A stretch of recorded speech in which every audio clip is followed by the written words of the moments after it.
11h31, vamos voltar a falar sobre a viagem do presidente Lula à China, presidente que assinou uma série de acordos comerciais, acordos de parceria durante encontro com o presidente em Pequim.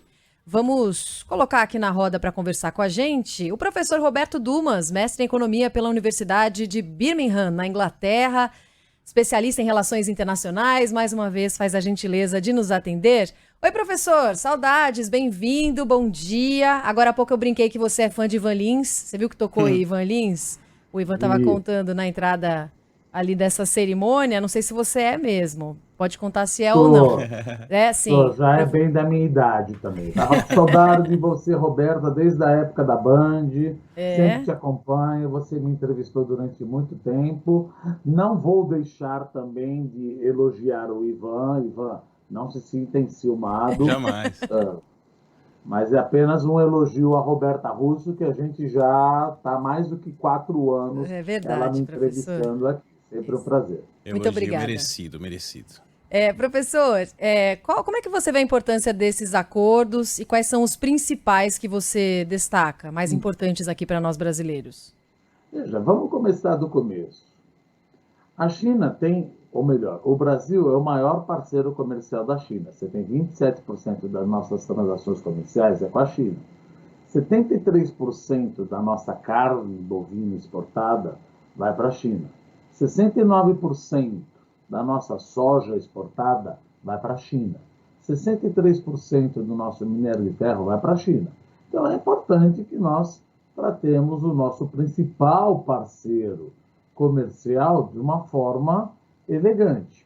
Foi feito muitos contratos, 15 contratos aí. Alguns deles, o chinês gosta muito. Henrique, até ouvi você falar que você tem um problema do inglês aí, o que está falando, foi feito muito Memorandum of Understanding, ou seja, memorando de entendimento, ou seja, não precisa muito. Agora, esses memorando de entendimento, ele é muito mais no sentido de assinar e fazer com que o chinês não perca a face do que ter algum conteúdo. Por exemplo, tem um memorando de entendimento, que eu já vou falar já quais são os mais importantes, que o Ministério da Ciência e Tecnologia vai cooperar com o Ministério da Ciência e Tecnologia do Brasil. Ou seja, o que isso quer dizer? Nós vamos continuar conversando? Vamos continuar conversando. Agora, tem alguns acordos aí importantes, por exemplo, certificação eletrônica para produtos de origem animal. Isso é importantíssimo, que pode diminuir o tempo quando você identifica algum problema da vaca louca. Ou seja, de algum problema de doença atípica da vaca louca que prejudica as nossas exportações de 25 milhões de dólares por dia. Protocolo sobre requisitos sanitários de quarentena para proteína processada, protocolo sobre desenvolvimento de conjunto de satélite e os vários MUs que acontecem. Agora, um dos mais importantes que a gente vê aqui, Roberto e Ivan, é que existe um interesse da China em implementar uma empresa de semicondutores aqui no Brasil. Mas veja, não é o semicondutor do tipo o estado da arte. É apenas a parte do back-end, ou seja, a finalização.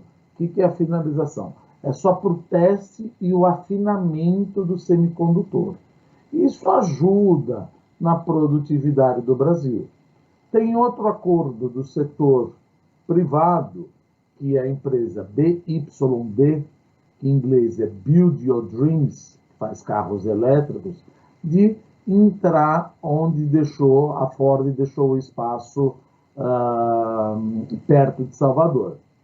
E existe ainda a expectativa, não acho que isso ocorra, mas também não existe tanta importância, do Brasil entrar na rota da seda, rota do cinturão da seda. Por que não é importante? Veja, de 2010 a 2020, a China investiu 202 projetos no Brasil. Foram mais de 70 bilhões de dólares que eles trouxeram.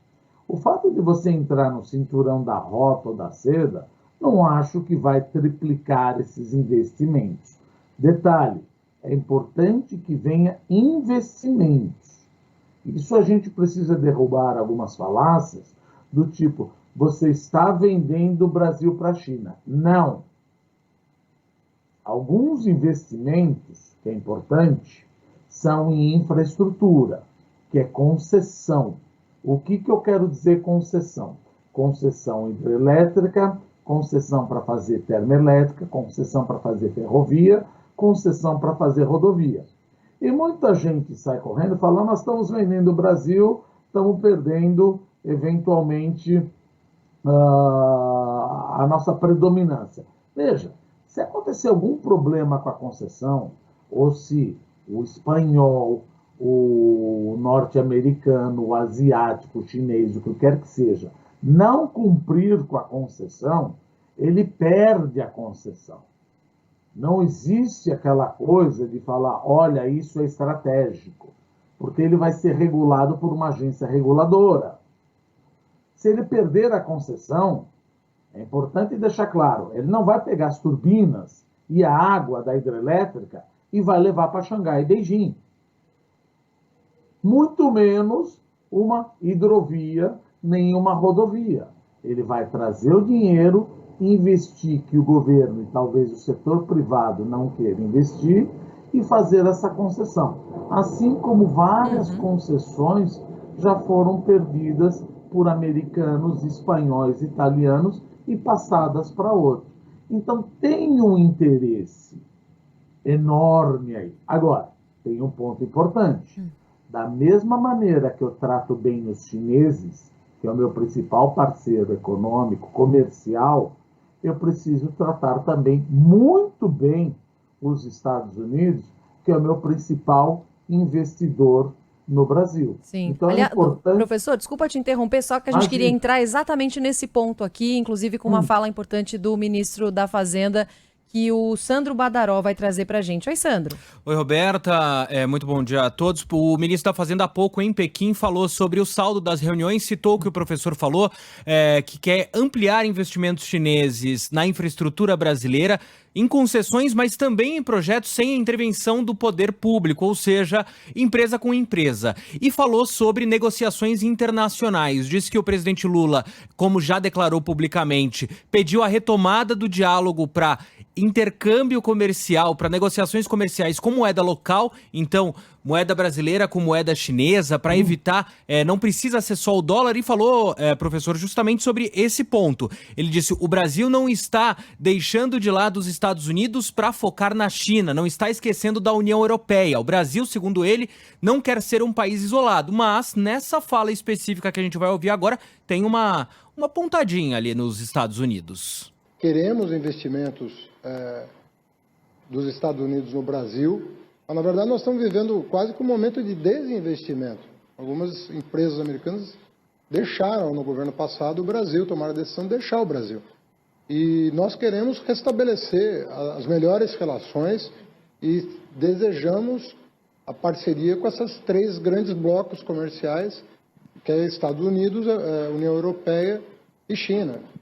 Nós temos que vencer a etapa anterior de isolamento do país. O país não pode estar isolado de ninguém, o país é grande demais.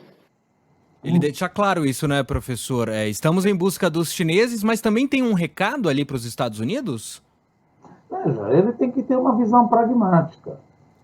Por exemplo, um dos receios de quando Lula ou quando o governo, vamos falar assim, foi para a China, por exemplo, que o governo não tivesse, como quem diz, um discurso de neutralidade pró-Rússia ou neutralidade pró-China. Você tem que ser absolutamente neutro. Como todo mundo já ouviu isso daqui, países têm interesses, países não têm amigos.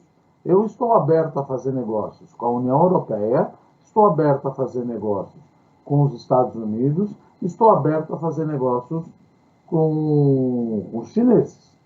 Agora, é óbvio que todos têm que cumprir os rituais de concessão, etc. Quando você colocou essa parte de Yuan, por exemplo, que tem até um ponto que o Lula fala, eu não consigo dormir, toda vez que eu vou dormir, eu fico pensando, então Lula, vou te ajudar você a dormir mais calmo.